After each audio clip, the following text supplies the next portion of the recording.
to the ABCs of Diabetes, the 2022 Virtual Community Diabetes Forum presented by ABIPA, the Asheville Buncombe Institute of Parity Achievement. My name is Joanna Greer McEachin, and I am your host for this evening, and I am the Executive Director of ABIPA, and I'm so excited to share the content with you this evening.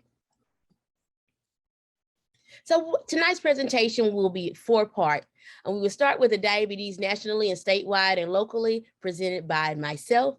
Then the NC Minority Diabetes Prevention Program overview and update by Ms. Monica Tucker of the YMCA of Western North Carolina. We will move then to the diabetes prevention and management through nutrition presented to us by Dr. Daniels of The Plug. And then we'll wrap up our evening with Making Diabetic Friendly Meal by Ms. Shanika Samuel of Change Your Palate. We are so excited again for you joining us and to share the content that we have tonight, and we hope that it's very beneficial. But more so than that, for you, we hope that you also enjoy it, but enjoy it so much that you choose to share. So let's dive on in. We want to start off with the definition of diabetes for those of us who know, but that just maybe need to be reminded, and then also to expand the concept for those that are in attendance that really are wondering what it is when we say somebody has diabetes. With diabetes, your body either doesn't make enough insulin or it can't use it as well as it should. So diabetes is a chronic, long-lasting health condition that affects how your body turns food into energy. Most of the food you eat is broken down into sugar, also called what? Glucose, and released into your bloodstream. So when your blood sugar goes up, it signals your pancreas to release the insulin. And insulin acts like a key to let the blood sugar into your body cells for the use as energy. If you have diabetes, your blood either doesn't make enough insulin or it can't use the insulin that it makes as well as it should. When there isn't enough insulin or cells stop responding to insulin too much, blood sugar stays in your bloodstream. Over time, this can cause serious health problems such as heart disease, vision loss, and kidney disease. There isn't a cure for diabetes yet, but losing weight, eating healthy food, and being active can really help. Taking medication as needed, getting diabetes self-management education and support, and keeping healthcare appointments can also reduce the impact of diabetes in your life. So let's talk about diabetes a little bit more in depth. There are three main types of diabetes. Type 1. Type 1 diabetes is thought to be caused by an autoimmune reaction. The body attacks itself by mistake. Then it stops your body from making insulin. Approximately 5 to 10% of the people who have diabetes have type 1. Symptoms of type 1 diabetes often develop quickly. It's usually diagnosed in children, teens, and young adults. If you have type 1 diabetes, you'll need to take insulin every day to survive. Currently, no one knows how to prevent type 1 diabetes. I have a friend that was diagnosed with type 1 diabetes in his late 40s. And so again, it's one of those things where he was a runner, he ate well, he was taking care of himself, but he was succumbed to type 1 diabetes. So even when talking about diabetes, we must realize that some things are beyond our control. But things that are beyond our control doesn't mean that we can't live our best life. We just may have to adapt in some way to ensure that we aren't getting sick or succumbing to our chronic condition. Type 2 diabetes. With type 2 diabetes, your body doesn't use insulin well and can't keep your blood sugar at normal levels. About 90 to 95% of people with diabetes have type 2. It develops over many years and is usually diagnosed in adults, but more and more in children, teens, and young adults. You may not notice the symptoms, so it's important to get your blood sugars tested if you're at risk. Type 2 diabetes can be prevented or delayed with healthy lifestyle changes such as losing weight, eating healthy food, and being active. And so I take this one personally because I know I'm at risk. I'm at risk because my grandmother had diabetes and she had to take insulin shots because it was before metformin that kept diabetes in control. My mother has diabetes and she takes a medication to control her diabetes. And so I don't have diabetes, but I know I'm predisposed to it genetically, but also through my lifestyle. I know that I was pre-diabetic a while ago because what? I'm overweight. And so when I'm overweight for my height, I know that there's some things that I need to do. And then pandemic hit. And so I put a couple extra layers on that overweight. So I know that now I am more predisposed to diabetes. I have not been diagnosed, but I know that there's some things that I need to do proactively so that I do not go from the realm of pre-diabetic to diabetic. And so I hope that there's somebody here that can relate to the first two scenarios that I've talked about so far. Some of us already know, we know what to do, but to know and not do what they say is sin in the church. So, or to know and not do until an emergency arises, that's a problem as well. So we really want to advocate for prevention, whether it's me reflecting what I know to do and what I'm encouraging you to do, or it's that other people are really coming alongside you in your journey to live a healthy life, whether it's managing your diabetes or preventing diabetes. Finally, we want to end up with gestational diabetes because it's important too in the realm of preventing type 2 diabetes in a way of being proactive, because gestational diabetes develops in pregnant women who have never had diabetes. If you've had gestational diabetes, your baby could be at higher risk for health problems. Gestational diabetes usually goes away after your baby is born, but increases your risk for type 2 diabetes later in life. Your baby is more likely to have obesity as a child or a teen, and more likely to develop type 2 diabetes later in life as well. So again, that's the reason that we wanted to talk about gestational diabetes just briefly, so that people understand as well, if this is something that you've experienced or a daughter of yours experienced, it's important to know because it could be a key to prevention later on in life, not only for the mother, but also for the child. So prevention, that's what we're saying, right? And so this infographic really brings that home for us. It lets us see what normal levels are. And then when we're getting to the pre-diabetic stage, which is a warning, warning, warning, right? And then your diabetic stage. So we know that normal, when we're looking at your A1C test, is below 5.7% in your reading. Then you have 99 or lower in your fasting blood glucose test.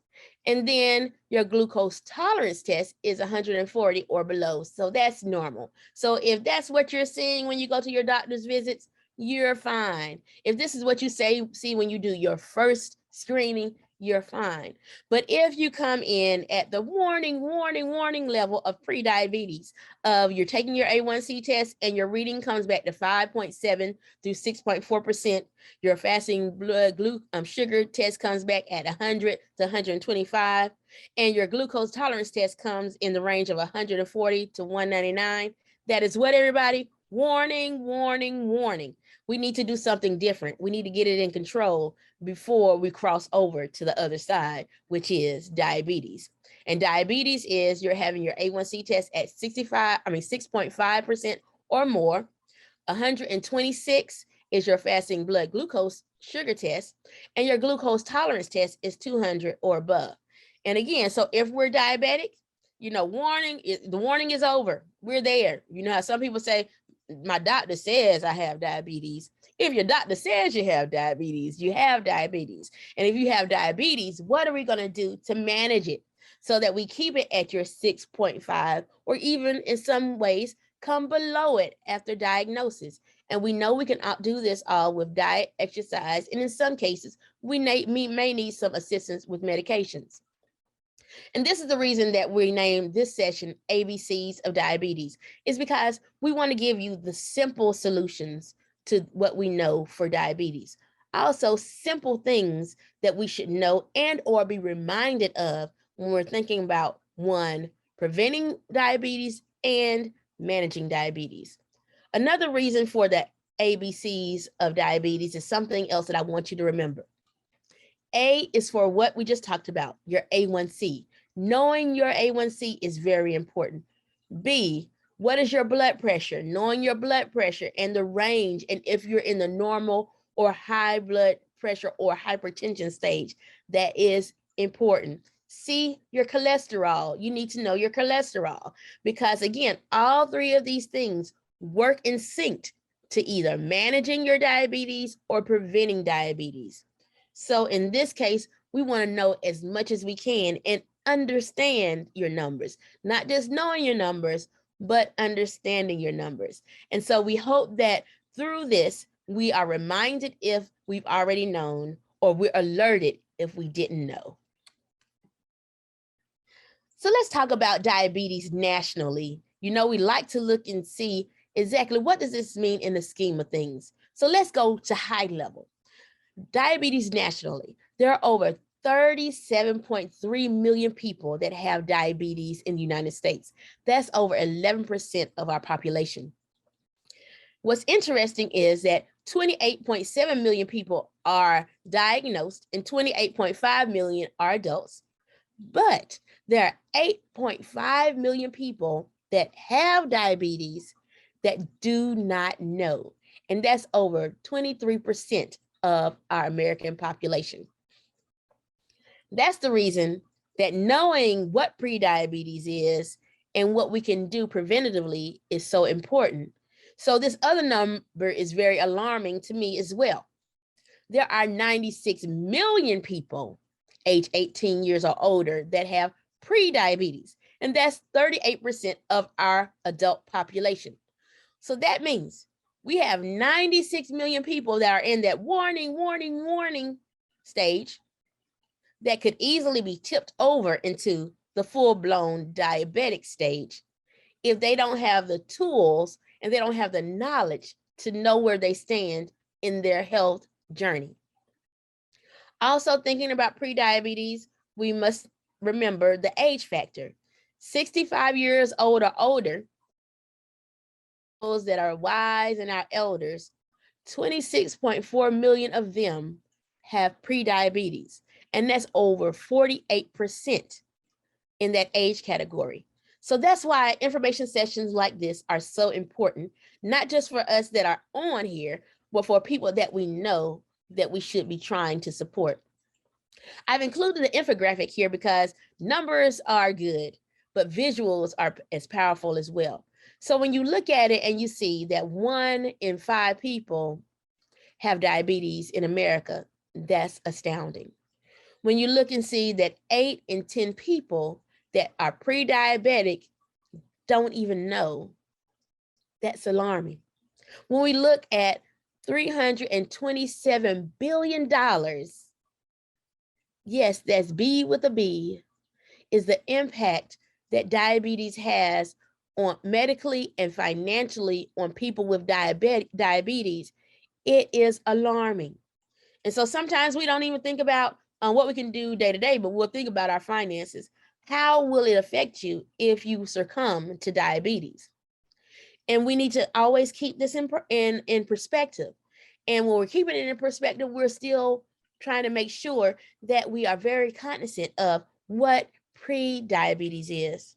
Not to be fear-mongering, but to realize that there are so many things that can be prevented. Knowing in context that if you get diabetes, there are the possibilities that you may succumb to blindness. You may succumb to heart disease or heart failure. You may succumb to kidney disease. You may succumb to stroke. You may succumb to the loss of limbs, but it's something that can be prevented. So if you can, you do what you can do before you have a sense of emergency. You know, one of the things that I always say is have a sense of urgency before the emergency. I need to have a sense of urgency for myself before I have an emergency of diabetes. I know that I am in the pre-diabetic stage. So it's time for me as an individual to take charge of my lifestyle in the way that I'm being more active, that I'm being more cognizant of when and what I eat. So, you know, I know the tools, and so do some of you, but it's more than knowing, it's doing, right? So we're going to try to do this together. Something else I would love for us to look at is the National Diabetes Obesity Map, because it shows us in the frame of America what we look like when it comes to diabetes. I just gave you the large numbers, but here's the visual for it. When you just look at our map and you see those dark shades of purple, that's where there are dense areas of diabetes. And so when we just look here in the South, we see that we are in all hues of purple down here, aren't we? And if we look at ourselves as North Carolina, we have, it's dispersed. We have high density of diabetes way east on the coast, some here centralized, and we have a few pockets that are far west. And then when we look at our neighbors and our kissing cousins of South Carolina, they're a lot deeper in this diabetes battle than we are. But with that said, we know that we've been doing a lot of work around diabetes in our state. And so we need to keep up the good work. What does that look like in North Carolina as a whole? If you look at 2000 to 2018, you see that we were just a little bit over 6% in North Carolina with our diabetes diagnoses. And then in 2018, we're well above 10, almost brinking on 11 to 12% of our population having diabetes. And so this is very intriguing to me. You can see that we've gone up, and I'm interested in seeing the 2020 numbers that will be published about what impact COVID-19 had on this, because we know that we started having more sedentary lives. We know that we were not socializing as much. We know that people were dealing from depression. All of these things really have an effect on one of the things that we know that a lot of us do, which is emotional eating, or whatever our relationship with food and or celebration and or whatever it is that it could have been, and or just not moving as much as we could have because we were confined to our homes for such a large time. And we know it's not an excuse, but it is a reason, because there are some people that came on the other side of COVID doing better, living more healthy because they were focusing more on themselves. But this is a great point for us to push the restart button in the perspective of what we decide to do as individuals, as a county, and also as a state. So let's look at our next slide. This is very telling as well when it comes to disparities. You know that we talk about disparities a lot as a BIPA, not just talking, but advocating for change so that the healthy option is the easy option, and that we are making policy and practice that reflects our values as a community. And as we look here, we see that our Caucasian or white counterparts, they still have the high rates of diabetes, but less than us, less than Blacks or African Americans, and less than Hispanics. African Americans, as you can see, you look in 2017, we took a nice little dive from where we were above 15. But with that said, even with our dive, we're still leading the pack with diabetes. So what does that mean? That means we need to do more programming. We need to do more interventions, but also we need to do more work at the social determinants of health level. Social determinants of health, SDOH, that is the buzzword in the health and the public health community. A lot of people that are living life have no idea what this is. And so to break it down easily, social determinants of health are those factors that impact our health, whether they be structurally or lifestyle. Could be your education, your economics, also your access to care, your insurance, whether you have insurance or not, whether you have primary care or not, your mental health. All of these things are packaged in your social determinants of health. And when we look at the 6.9 rates of diabetes that from the CDC and the social vulnerable rate that they have given us of 37.99%, more socially vulnerable in Buncombe County than other counties in the United States, that tells me, and I hope that it tells you as well, that we need to still do some things differently. Some things are within our control, but then also some things are within policymakers' control that we need to advocate for more access, more focus, and more attention to diabetes in our county. So I want to go back to the national perspective one more time. Diabetes is so important that interventions are out there from institutions across the board. The CDC advocates for DPP lifestyle change program because it is proven, is tried and true to make an impact. It has a practice of recruiting people that are 18 years or older, that are overweight, that have not been diagnosed with type 2 or type 1 diabetes, because this program is not for that subset of individuals, and or you cannot be currently pregnant. Also, you need to meet one of the following things that are under that next ribbon. One, you have a blood test that diagnoses you with prediabetes. So that refers you back to our infographic a little while ago that showed you what your diabetes or pre-diabetic level would be. Or you're previously been diagnosed with gestational diabetes, again, tying back to our conversation about gestational diabetes and it being a risk factor for type 2 diabetes later on in life. And or finally, you doing your risk assessment online that tells you, or a paper form that tells you your risk factors for becoming diabetic or being pre-diabetic. And so you can find that test on the CDC's website at cdc.gov/prediabetes risk test. So again, all of these things are tools that we've talked about so far and that we're going to talk about further on in our presentation tonight. But I just wanted to level set us with where we are in diabetes personally, where we are with diabetes nationally, and where we are with diabetes locally. And so now I want to go into what we have as tools for our toolkit to prevent diabetes and or to manage diabetes. And with that, we're going to go into our presentations for the evening. Our first presentation will be given to us by Ms. Monica Tucker. She is the NCMDPP Regional Coordinator for Region 3 here in Western North Carolina, based at the YMCA in Western North Carolina. After her, we'll focus on diabetes nutrition, and we will be getting nutrition tips from Dr. Shanice Daniels from The Plug, a chiropractic wellness center. And Dr. Daniels was born and raised in Chicago, Illinois. She studied at Linwood University in Southern Illinois, receiving a bachelor's of science in biology in 2015. She later went on to graduate from Logan University, Logan College of Chiropractic in 2019 to receive both her doctorate of chiropractic and her master's of nutrition and human performance. As of May 2021, Dr. Daniels received a fellowship in medical acupuncture, FIAMA, with over 200 hours of clinical acupuncture experience. Dr. Daniels has aspired to be a doctor since a young age. It was during her collegiate bowling career that she was introduced to chiropractic care for a shoulder injury. She saw firsthand how beneficial the effects of chiropractic care was for her health and longevity of her bowling career. Since being introduced to chiropractic, Dr. Daniels has made it a priority to bring holistic health care to underprivileged and minority communities. Dr. Daniels served on 2 mission trips to El Salvador in 2016 and 2018 to provide relief to the Native people.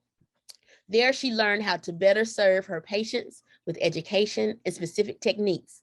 She prides herself in listening to the patient and paying attention to detail. Dr. Daniels' mission is to introduce and educate as many people as she can about the powers of chiropractic care and healthy living. Dr. Daniels believes that with adequate resources, proper education, and support, everyone can lead a healthy, pain-free life. Aren't you excited to hear from Dr. Shanice Daniels? Following Dr. Daniels, we'll have a practical demonstration from Ms. Shanika Samuel. She is the founder of Change Your Palate. She's a native of Western North Carolina. She obtained her Master's of Science in Public Health from Campbell University. She served in the Peace Corps. She works with the Food Justice Planning Initiative as a healthy food distributor, and nutritional cooking coordinator. And she enjoys serving the community. She works at the Shiloh Community Garden, making sure that the community has fresh fruits and vegetables and knows how to use it. I am excited so for you all to partake in the meal of this evening of hearing more from Ms. Monica Tucker, hearing more from Dr. Daniels, and making it practical with Shanika Samuel. I hope you enjoy. Monica?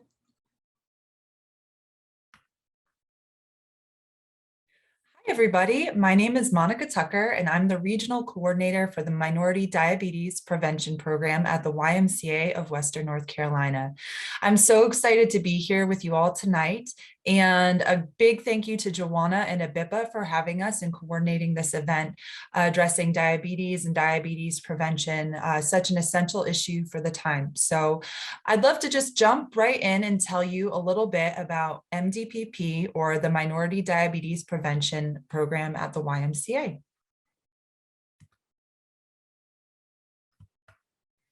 Okay, so what is MDPP? So MDPP, it's a 12-month, so full year long lifestyle change program led by trained lifestyle coaches for minority individuals who are at risk for developing type 2 diabetes. Classes take place in a supportive, small group setting and focus on building healthier habits around nutrition and activity. So fairly straightforward. Our classes are run by the most amazing instructors, and they're all about how to slowly, incrementally make changes to your lifestyle, whether that be slowly omitting sugar, extra sugars from your diet by way of cutting out soda, bringing more vegetables into your diet, finding more time during the day to work some walks in and activity minutes. So your coaches are there to support you on this journey to build new habits.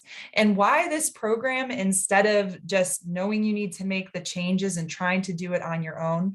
Well, first of all, this program is for people who qualify as pre-diabetic or at risk for developing type 2 diabetes.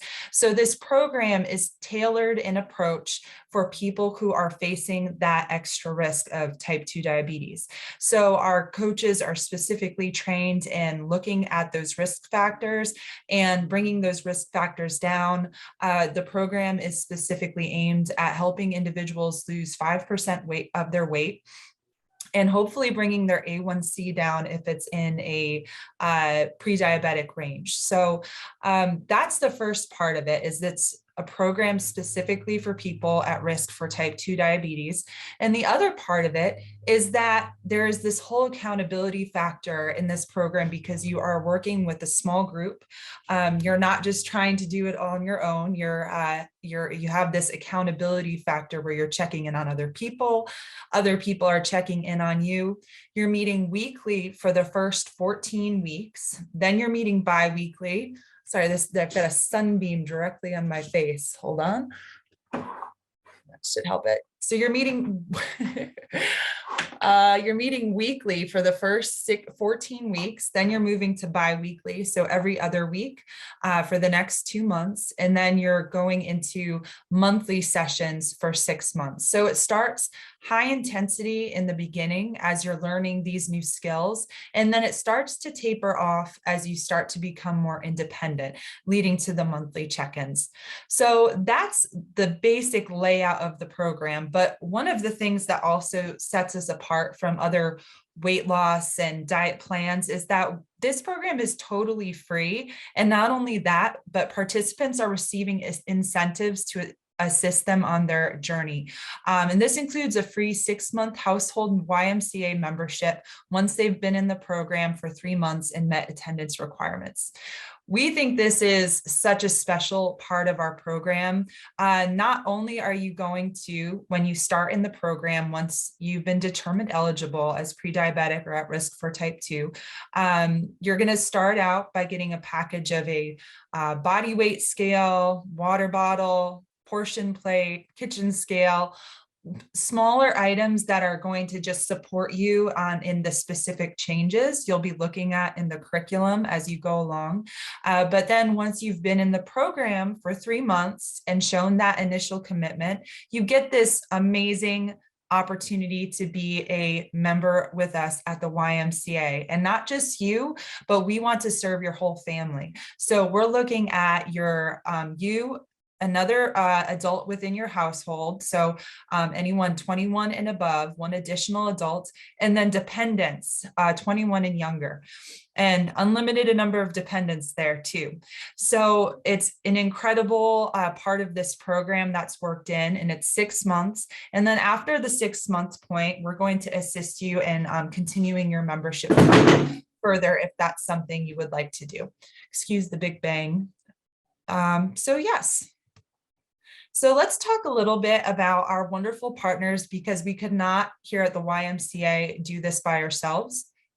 So first and foremost, Buncombe County Health and Human Services are the wonderful people who partner with us so that we can run this program. They actually contract with us and provide the funding so that we're able to offer this, this program for free. So they're just a wonderful team that we work closely with and are very aligned with in our missions. And then of course we have ABIPA, Asheville Buncombe Institute for Parity Achievement. ABIPA has been with us and is just an incredible support system for our mission here at the YMCA in delivering this program. From the start, Joanna and ABIPA have been promoting this program in the community, sharing about its benefits, and working with WRES, doing these community forums. So we're very indebted to ABIPA and the work that they've done with us. And again, just so happy to be with them here tonight. WRES Radio, we partner with them as well, and they are wonderful in supporting us with running regular PSAs to the community, some MDPP interviews with lifestyle coaches and participants. So we're very honored to participate and partner with WRES.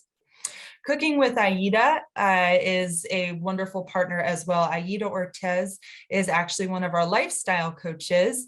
And so she not only teaches the class, but she offers monthly Cooking with Aida cooking classes on Facebook Live.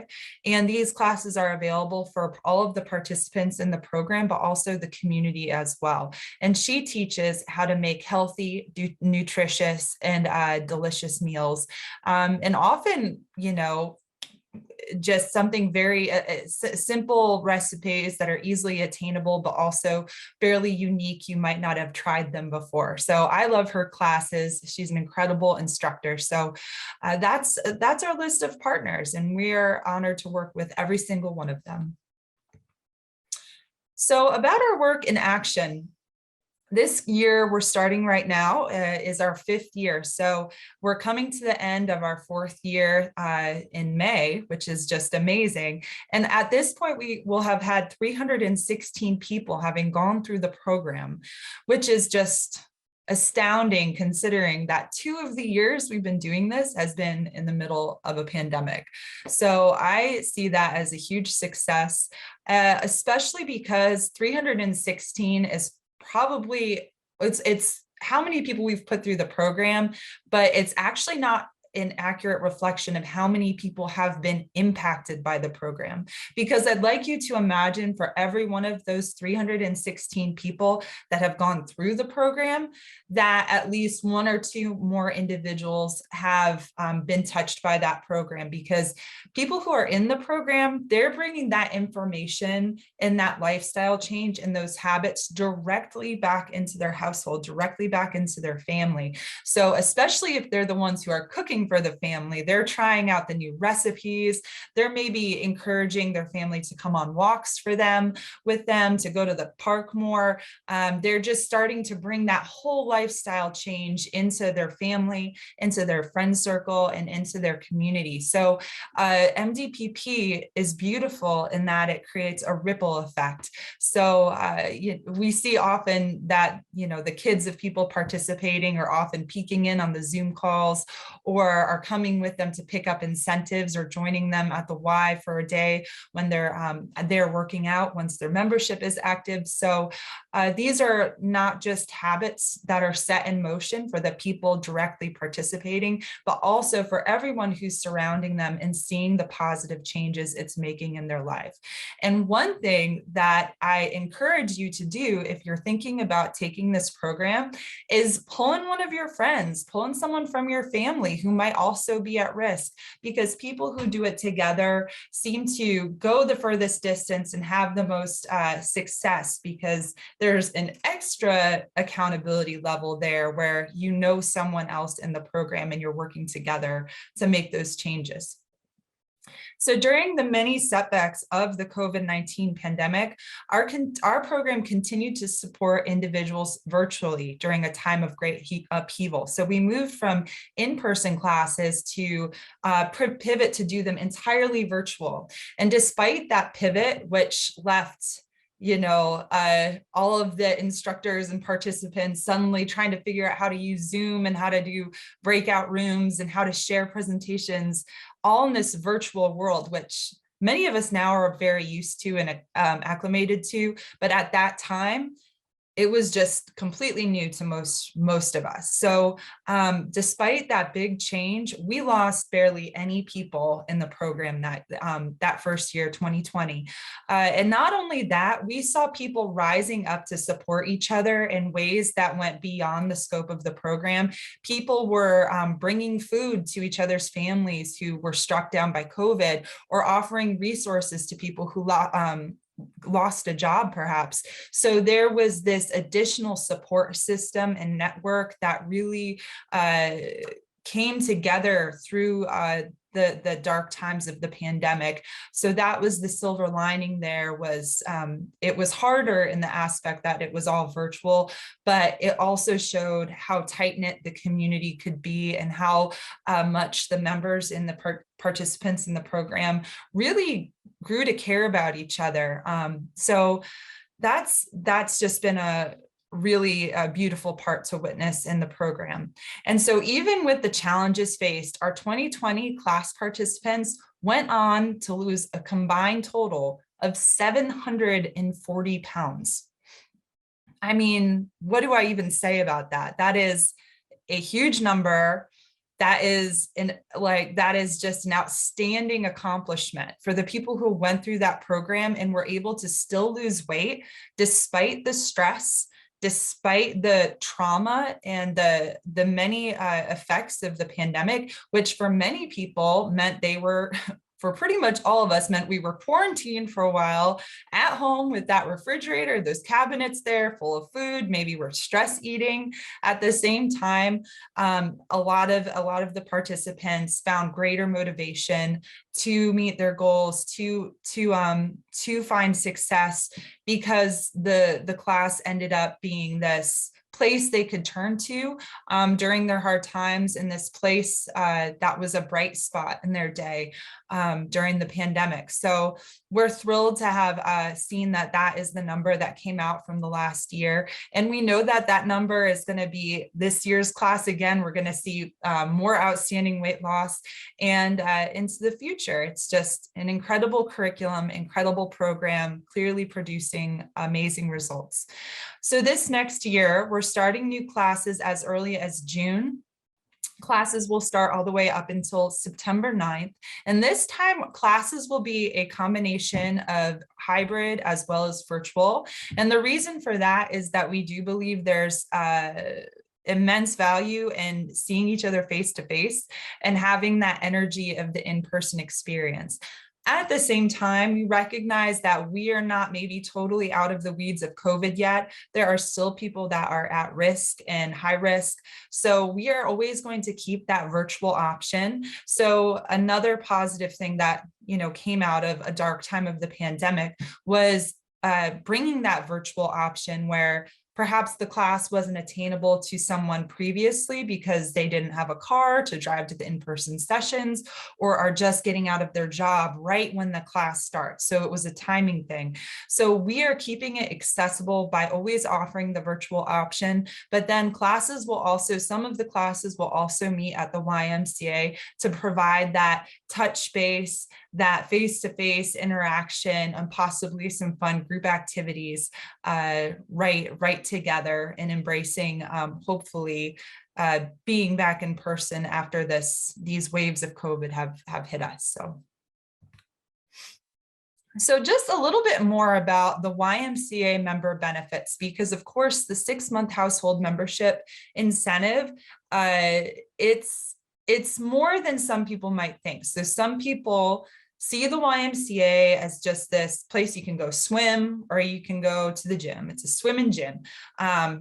that's about all you can do. So they have this vision of what the YMCA is, but I'm here to tell you that it's so much more. And this is coming from someone who I've worked with the Y for almost 4 years now, but I started as a member, and I just fell in love with the mission of the Y and all of the Y, what the Y had to offer. So I'd love to share a bit with you about that right now. Whether you're a person considering MDPP as an option for you to prevent type 2 diabetes and see that this membership incentive is a really appealing part of the program, or if you're sitting here tonight and think, well, I'm not pre-diabetic, I don't think I'm at risk, but I love the idea of making some real change in my health and bringing some new positive habits into my life. So this is a little bit about what we offer. So you may not know this, but our YMCA at the YMCA of WNC, Western North Carolina, we actually have seven locations across our association. All of them are accessible to you as a member. So whether you're in Black Mountain, whether you're in Asheville, whether you're in Hendersonville, you can access any of those YMCAs. And not only that, you have access to the Ys in our association, but you also have access to more than 2,000 participating YMCAs that are nationwide. So if you're in California or in Wyoming or in Florida, if there's a YMCA there, there's a chance that it could be part of our nationwide network, and you can walk in and use the facilities just like you would here. And another wonderful thing about having access to the YMCAs all over the place, not that it's just convenient, but I personally love that each one of them kind of have their own personality and flavor to them. So if you live in Asheville, but you're not seeing a group exercise class in the schedule that you want to see, there's a good chance it might be at Hendersonville, it might be at Woodfin, so you can look through our online app and see what classes are happening across our association, and maybe take a drive to somewhere else you want to be. So this next one is what personally got me into the YMCA, is that your membership includes drop-in childcare. I joined the YMCA when I had just had my first baby. My daughter was probably 6 or 7 months old, and I was totally like mommy brained. I'd been isolated in my house taking care of a baby while my husband went to work. I needed to get out, and I was feeling the need to kind of exercise more than just picking up my baby off the floor over and over and over again. I needed a different form of weightlifting. So I checked out the Y, having heard it included drop-in childcare, and just was immediately so impressed by the quality of childcare. Like, the people who work there seem to genuinely really love their job and genuinely really care about the kids. And it wasn't just that I could drop her off. I could drop her off for up to 2 hours every single day. So I started regularly going to the YMCA because I had this option to bring my daughter there. And one of the other appealing aspects was, as soon as I first dropped off my daughter, I walked into that fitness room that where all or the wellness floor where all of the gym equipment is, terrified because I didn't know how to use any of it.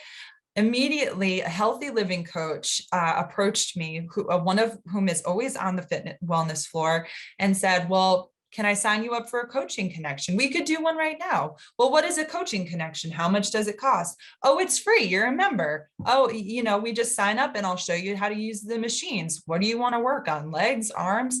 And it just blew my mind. Not only was my daughter in childcare, but this person was going to show me how to work out and not judge me. So I was sold immediately on the YMCA, that experience. And I've been with Y ever since. And now my son will get dropped off there, who's a year old. My daughter's going to summer camp there. It's an incredible package. So also, as a member, just checking my time, as a member, you will get unlimited guest passes. That means you can have as many people as you want can come with you to the Y, but they each can come 3 times, but unlimited guest passes. We've got in-person, outdoor, virtual group exercise classes. The virtual group exercise is another great benefit as a member, because if you're like me, I don't always want to go be around people to work out. I'm not really there yet. All of or so many of our instructors are in the virtual platform on the website, and their classes are just as amazing as in person. Group fitness classes, including cycle, yoga, HIIT. There's almost any group fitness class you can imagine. So whatever your interest is, you can probably find it at the YMCA. On-demand and live virtual classes, personal trainers and health coaching, another option. That is one of our programs that do cost a little extra, but you're going to always get that discounted rate as a member. 6 indoor pools across our association for lap swim, family swim, water aerobics classes. Roxy Pepper is one of our incredible lifestyle coaches, and she offers a very popular water aerobics class in Hendersonville. Discounts on swim lessons, youth sports, and as I mentioned before, personal training, basketball courts, pickleball courts, climbing walls, a racquetball court, access to Westridge CrossFit at Candler, personalized wellness planning with the coaching connections. That's what I had mentioned earlier. Member referral savings, so if you bring a friend to the Y, and financial assistance is available. So wherever you're at in your life, a lot of us have suffered financial burdens and strain from the pandemic. The YMCA is here to make it work for you and try to make sure we get everyone in our doors that wants to be here. So I encourage you, if you want to be a member but worried about the cost, just come talk to someone at the membership desk. Everyone at the membership desks are exceedingly friendly and welcoming and kind. I promise. They are just so nice, and they will be happy to help you and talk to you about the kind of financial assistance we have available. So as I mentioned, we do have classes coming up. So our classes will, one I believe is starting in June, and the rest are starting more on the side of August, early September. But now is the time to reach out and let's get the conversation started about you joining the program, because we need to first make sure that you qualify as being at risk for developing type 2 diabetes or already are pre-diabetic. But that's an easy process, and we'd love to just get that going and get you on the waiting list or registered even as soon as it opens. So if you want to find out tonight, tomorrow, sometime soon, if you might be at risk, you can do that before even reaching out to me. You can visit this website here, www.cdc.gov/prediabetes/take the test. And it's just a series of questions. And if you get a 5 or higher, you may be eligible to participate in our program.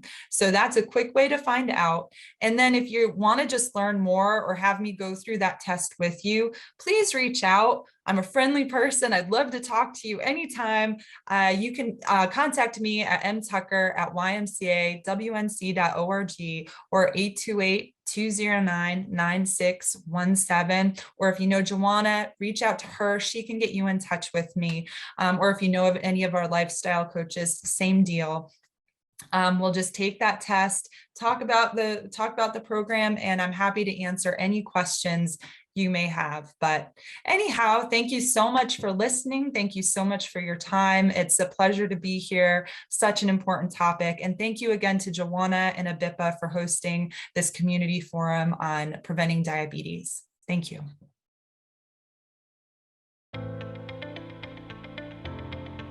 My name is Dr. Shanice Daniels, and I am a chiropractic physician here at The Plug Chiropractic in Asheville. We opened in August of 2021, and I've been practicing with chiropractic since 2019. Along with chiropractic care, I also do nutrition within the office. And a lot of times I have patients who come in with what they would say is diagnosed as pre-diabetes. And the issue with that is that they don't understand what that means in relation to their relationship with food or exactly what's happening within the body. Oftentimes, my patients believe that insulin is the solution to their problems. So what I do here in office is I educate them on exactly what prediabetes is, or type 2 diabetes, which is different from type 1. So it used to be called adult onset diabetes, but now a lot of children are being diagnosed with type 2 diabetes as well, and it's based on our lifestyle. So a lot of children are becoming more and more obese and sedentary.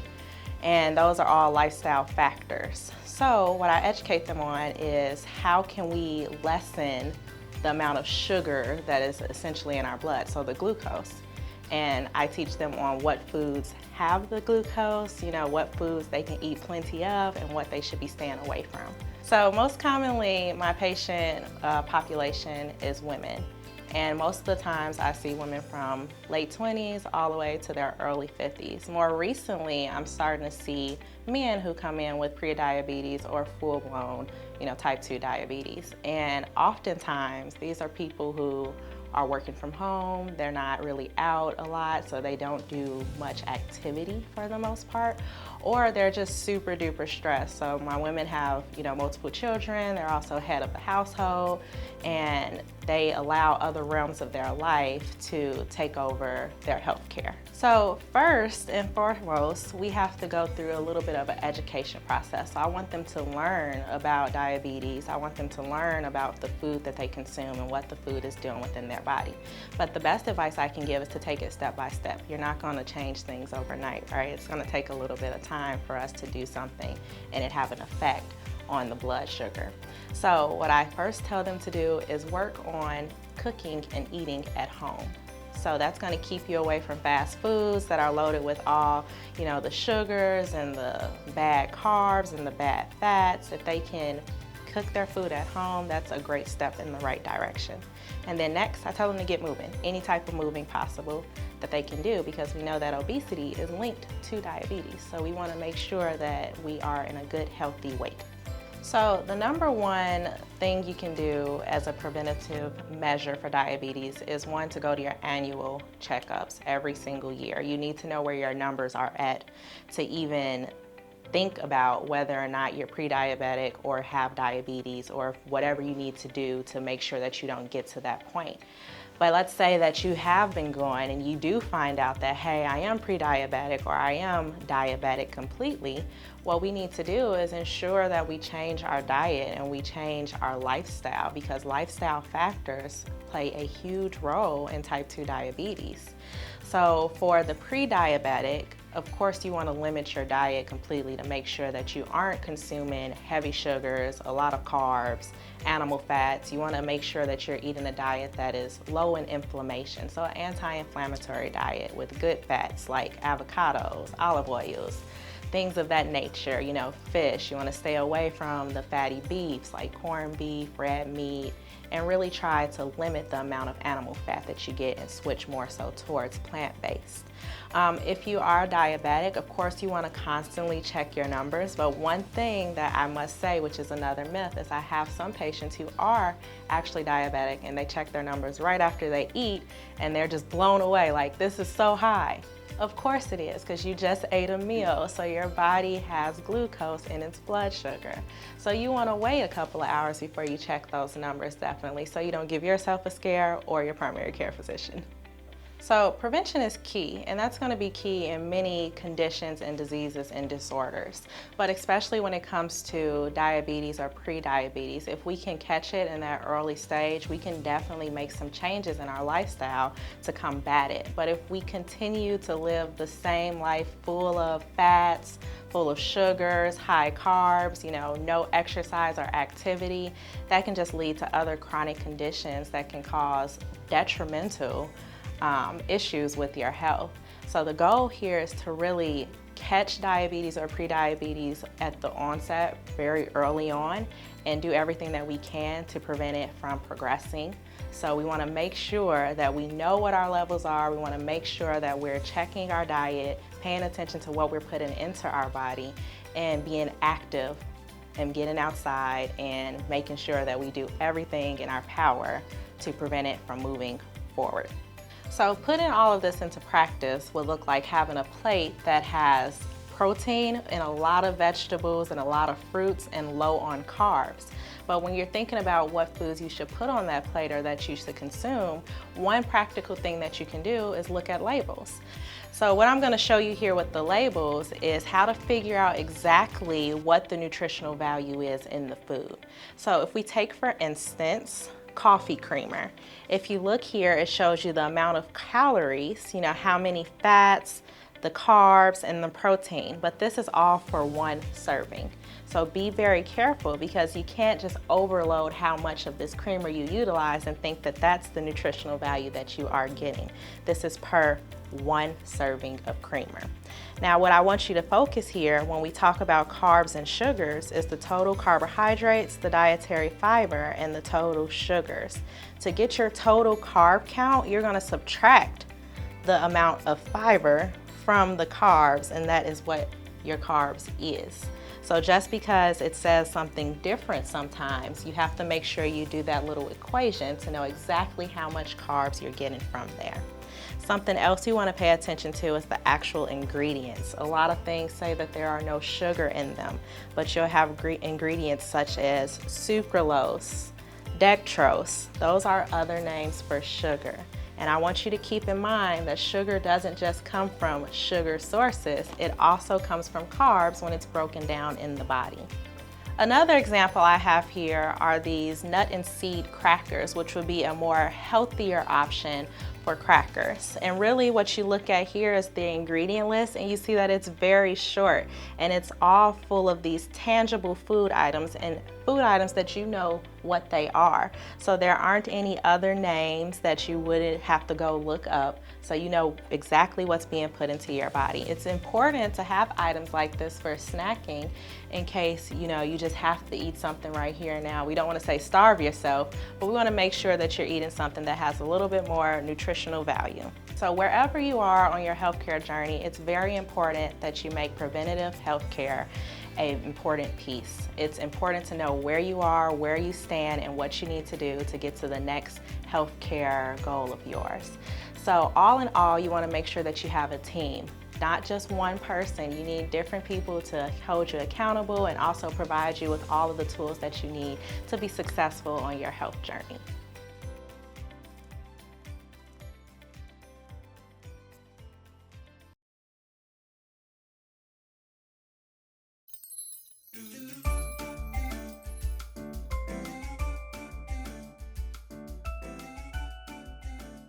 Hi, my name is Shaniqua, and I'm recording on behalf of ABIPA at your local Ingles grocery store.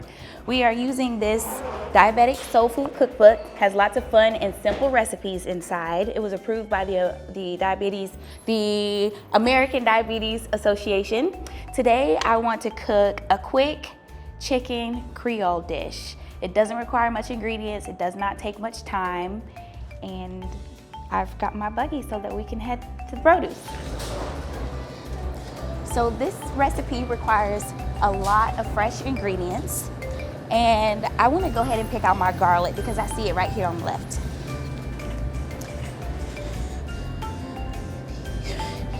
If you don't want to buy fresh garlic or you're not comfortable using it, you can always use powdered garlic powder. Most people have that, but just be careful to look for salt on the back because this is a diabetic friendly meal. It's also going to be hypertension friendly, and we want to monitor how much salt we use. But if you're going to pick out fresh garlic, I like to make sure that it's sealed and closed. And let's see if there's, so when you peel it back, it's going to look like this. And you just take a clove or 2 or 3, if you're like me, off, and you peel the outside off and you chop it up. And there's a few ways that you can do that. I'm going to purchase one so that we can do that today. So next, our recipe book, it requires some celery and some onion and fresh basil, parsley. So if you wanted to get those ingredients fresh, this is where you would get them, but you can also get them in the seasoning area. Just again, be careful for salt. Look at the back of those labels and make sure that salt is not in one of the ingredients.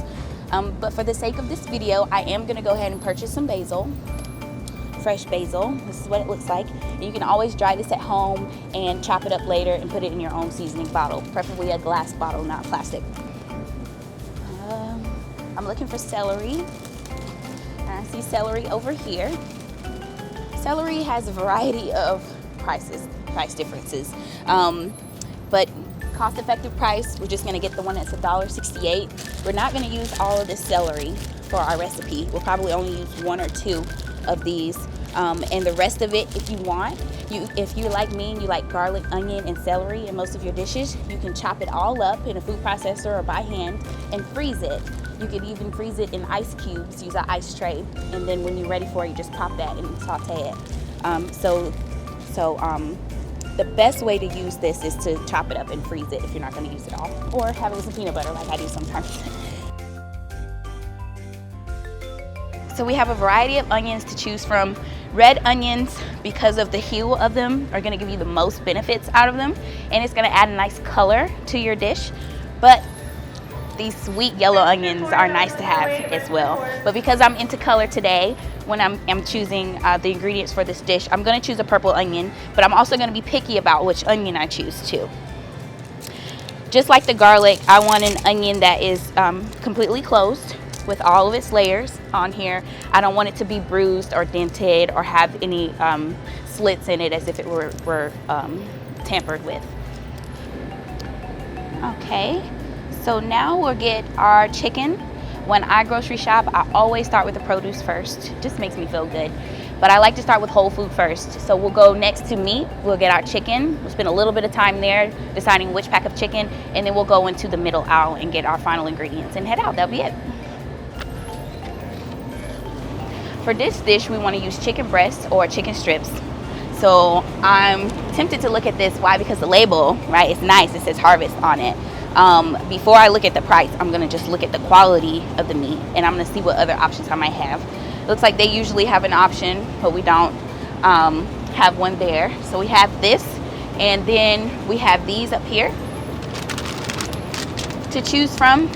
And now I'm thinking about my recipe. How much do I actually need? The recipe requires 1 pound of chicken. This is 1.5 pounds of chicken. If you're like me, you like chicken, then you might want to get this, but then you'll want to think about the price too. So I'm going to keep these in mind. I'm going to look one more place for chicken. Okay, I see this on here. It does say no hormones, no steroids, which is most important to me. But if I see cage-free, which means it had free range, it was not a stressful environment for the chicken for the most part, then that's what I want. And if it talks about what the chicken was fed, I want to look for that too. This does not indicate that at all. And it's more than 1 pound, which we don't need all this chicken for this recipe. So I'm going to choose not to get Tyson, but that is an option for us.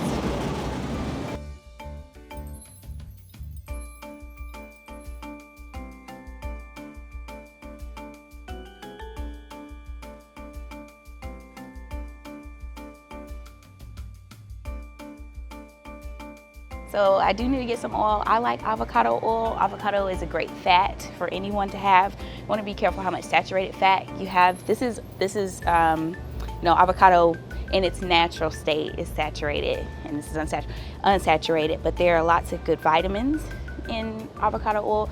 You can use olive oil as well. The recipe requires canola oil. I choose not to use it. It's a heavier oil, and when you're trying to eat a whole food diet, you want to eat as light as possible, including your oils.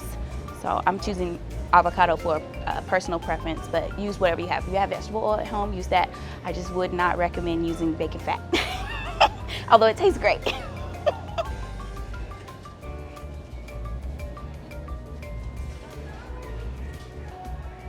I always go for McCormick. It's simple, or you could use Ingles brand. But again, please just be mindful of the salt when you read the back. So earlier I was mentioning if you weren't comfortable using a garlic clove, fresh garlic, you could always get garlic powder. But notice they have garlic powder and they have garlic salt. And we want to be mindful of how much salt we're using. We want to be intentional about the salt that we're using.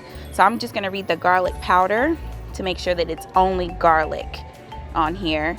And sometimes it takes a while to find what you need on the label, mostly because the print is very small. This does not have an ingredients label, so it leads me to believe that it's just what it's labeled, garlic powder. This one, on the other hand, the garlic salt, does have a ingredients label, and so it has garlic, calcium siliciate, which is something to preserve it, and garlic oil in here. So just be careful about what you purchase. McCormick has a good name for themselves, and because I'm using fresh garlic, I'm not going to purchase this, but it's an option.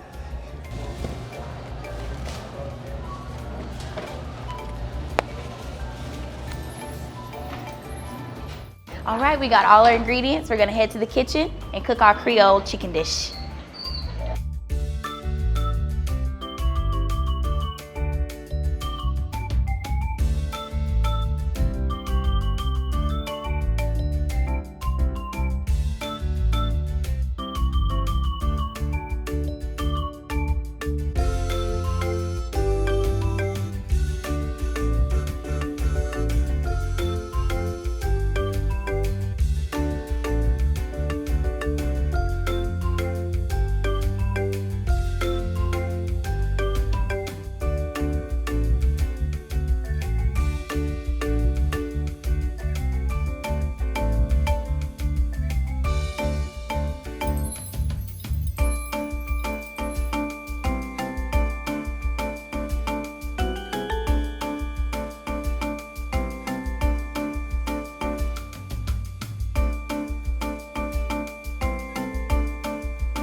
We have our Creole trio here. Traditionally, there's a bell pepper. We used an orange one, celery, and onion.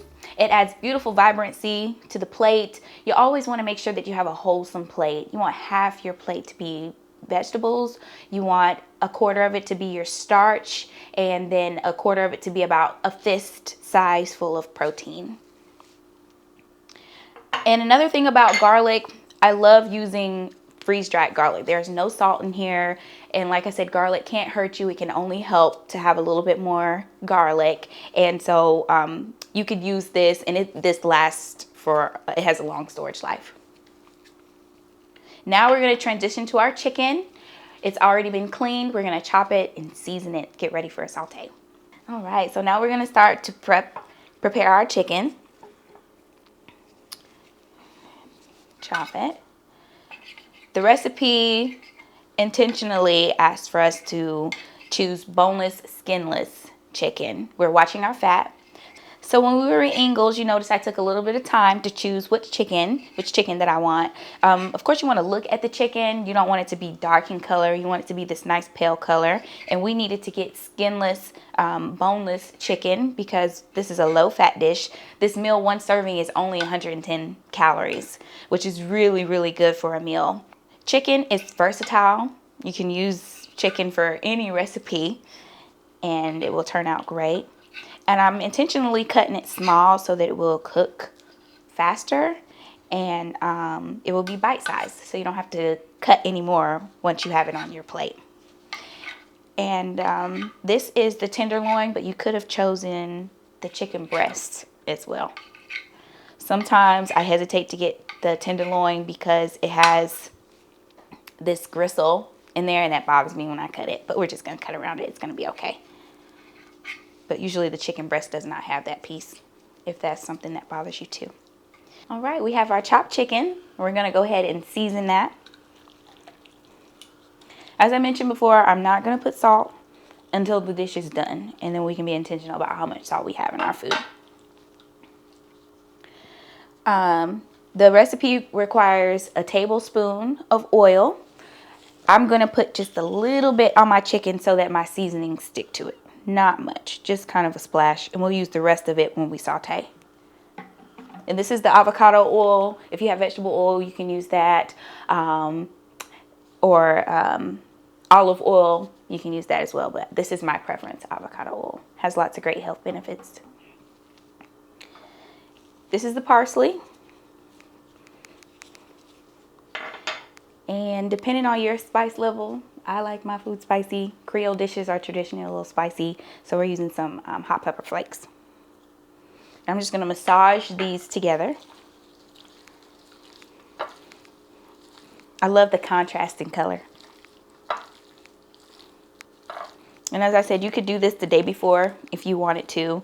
You could add a little lemon juice to it if you want. The lemon would break down the enzymes in the chicken and make it a little bit more tender if you wanted to do that.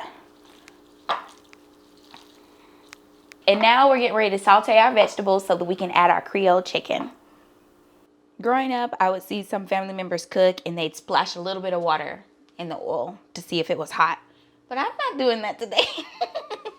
I might hurt myself. So what I've learned just from cooking, when this is hot, if you tilt your pan and it kind of looks like streams of oil, then it's hot.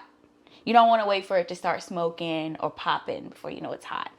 But if you tilt it and you start to have those streams of oil. My pan is still warming up. Once this is warm, I'm going to go ahead and saute my garlic. It's going to soften it a little bit. It's going to bring out the flavors, the robust flavors that are in garlic. I'm also going to add my basil that we cut up earlier, my fresh basil. That's going to pronounce its flavor as well.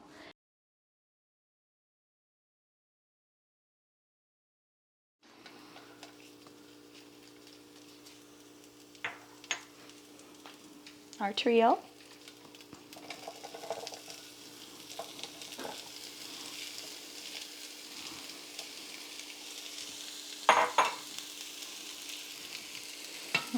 I'm right-handed, so I'm gonna turn this. And you just want to wilt these a little bit. Saute until they're a little soft, but you want to leave some crunch in the vegetables. Some vegetables like celery, you have to crunch on them to get the health benefits from them. So you're gonna leave it a little bit crunchy. And I don't know about you, but when I'm crunching on my vegetables, I just feel healthier. Yeah. It smells delightful.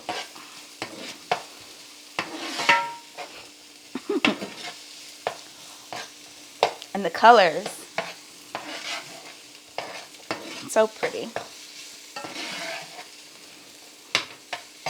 So I'm gonna saute just a little bit longer before I put the chicken in, which we need to brown.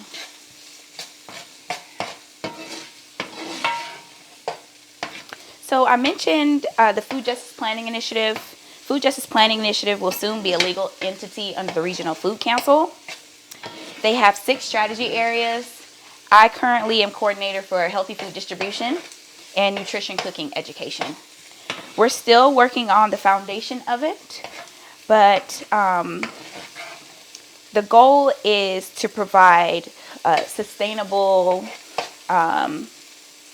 whole food to communities who may otherwise not have the access.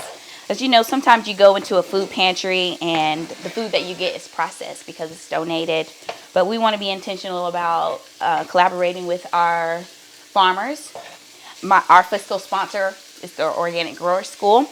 And so we want to not only help those farmers in an economic way, but we want to build a bridge between them and the community so that people know where they can get their food from.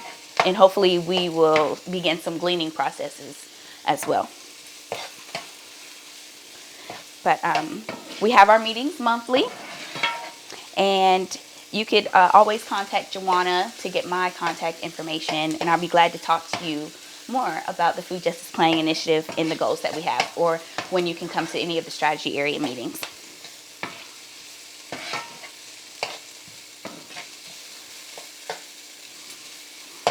Okay. Whole food is so important. And it allows you to control your sodium intake and your sugar intake, unlike processed foods. Now it's time to add our whole chicken to our whole vegetables.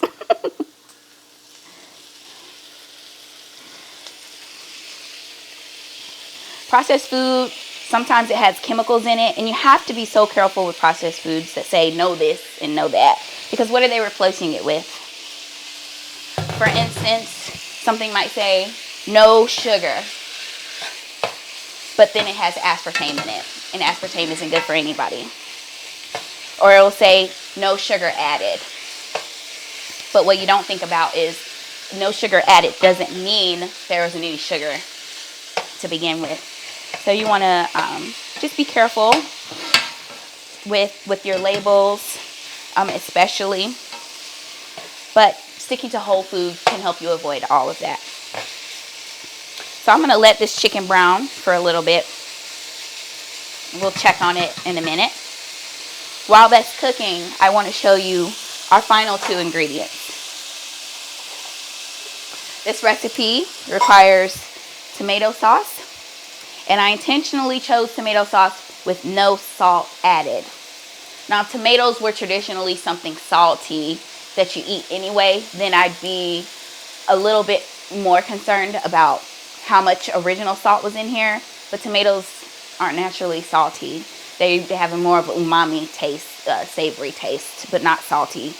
But there was no salt added in here. But I turned around anyway because I wanted to read the ingredients. And so they have tomato puree as the first ingredient, water, citric acid, which is a preservative that's placed in the cans. You'll see that. And they added garlic powder and red powder. They were trying to help us season our food.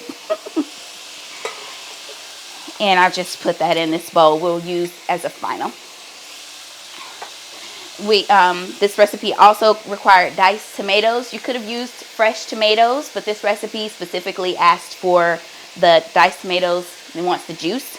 And again, I chose intentionally no salt added. And I turned it around, and the ingredients are very much the same. You got the calcium chloride, citric acid, which are preservatives in here. But there's no salt in this. And have some of those tomatoes here. I love tomatoes. When I was growing up, I was told tomatoes were good for my skin. My grandfather, Moses Samuel, had a garden, and I loved picking the tomatoes. I was supposed to be picking them, taking them in the house, but I was picking them, eating them until my tongue hurt.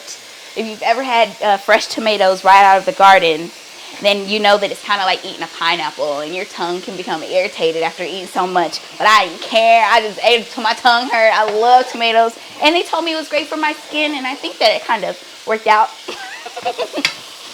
So I love tomatoes. Yeah, when I think of food or when I'm cooking food, I always end up mentioning my grandfather's name. Ever since I was a little girl, I was always in the kitchen for every holiday. Mama made sure I was there the night before for Thanksgiving, for Christmas, for some Sunday dinners, because she knew I loved being in there helping him in the kitchen. It didn't matter what I was doing. If I was crying, peeling onions, if I was pulling something from the garden, getting something out of the freezer. That's actually one of my favorite smells, and I think that's from my childhood, the freezer smell, that fresh, clean freezer smell. I know it had something to do with my childhood.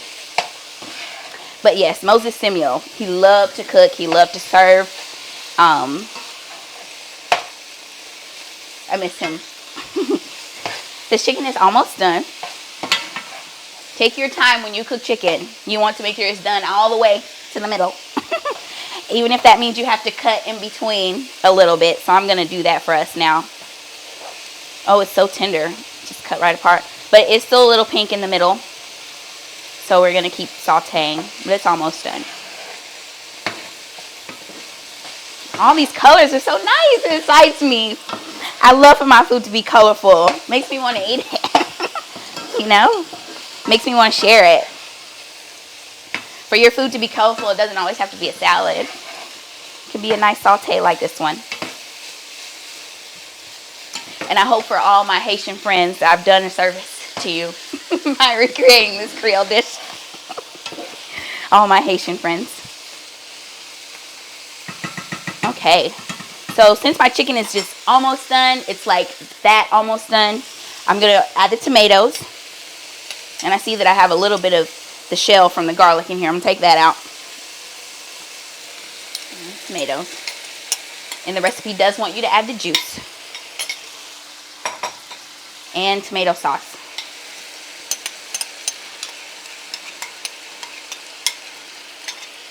I'm gonna turn my heat down a little bit and stir this in.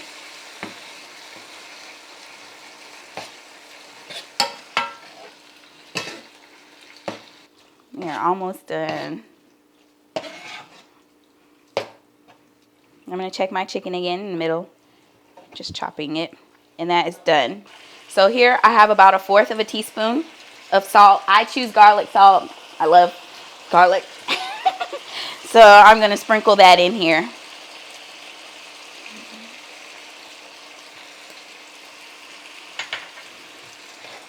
Mix it up, and then you can do your taste test. And if you feel like you need a little bit more salt, then I would add just a pinch at a time. It's best to go ahead and add your salt to your dish instead of on your plate afterwards, because then you're not really being careful about how much salt you're using when you start to do the shake. So now it's time to plate it up or bowl it up. The recipe suggested using quinoa, which is a very small grain, lots of health benefits, or brown rice. Both of them have lots of fiber, and fiber is great for your digestive system. Now, it smells so good, y'all. Look at that. Vibrant colors in there. I'm so ready to take a bite. I'm hungry. I'm gonna put this behind me. And spoon some into my bowl here. And I want to make sure to get some of those juices too. Oh, this looks so good. I'm ready. Okay. And I just want to be decorative and add some fresh parsley to the top. Just like that. This is the brown rice that I chose to use, just a long grain organic brown rice. It does take a little bit longer to cook. We used an Instant Pot today to cook the brown rice, which turns out perfect. But if you don't have an Instant Pot, you could do this first before you start prepping your vegetables, because it takes about 45 minutes to get it nice and soft and fluffy like a white rice, and it's just 2 to 1. So 2 cups of water for every 1 cup of brown rice. And the instructions are on the back too if you need those. Now I'm going to take a bite. I've been anxious to do this. My stomach's like, when are you going to do that? I love tomatoes, so I'm intentionally trying to get a piece of that. Chicken tender. That was just enough salt. The rice is nice and fluffy. I'm not missing the white rice at all. And I can taste all the flavors in here. I'm ready to take another bite. I hope that if you try this dish, you'll enjoy it. And I like to give credit to the New Soul Food cookbook for people with diabetes. This recipe came from page 26 in this cookbook. I love the very beginning of this. If you are someone who has diabetes, there's a education portion at the beginning where there's some comforting also. They comfort you as someone with diabetes. They go into fats, and they go into sugar, and they go into hypertension, and a little bit about what to look for on your labels, and really kind of help you understand what's happening in your body after you digest the food, and why it's important to monitor what you eat so that sugar leaves your blood and goes into your cells the way that it's supposed to. I want to thank Joanna from ABIPA for inviting me to do this cooking demonstration. I love cooking. I love teaching about food, and I will continue to do this through my own meal prep program that I've titled Change Your Palate. Change Your Palate is a whole food meal prep program specifically for BIPOC senior citizens, BIPOC meaning Black and Indigenous people of color, senior citizens who have type 2 diabetes and or hypertension. So stay tuned for that. And I do encourage you to look into this book. I believe it was only like $7.99 on Amazon. And if you're a Prime member like me, you can get it the next day. But this book is full of recipes and some nice pictures in here too of dishes and desserts and lots of side items, and then all those facts that are very important at the beginning. And I want to thank the Food Justice Planning Initiative for allowing me to represent them along with ABIPA, creating a bridge partnership. Thank you so much.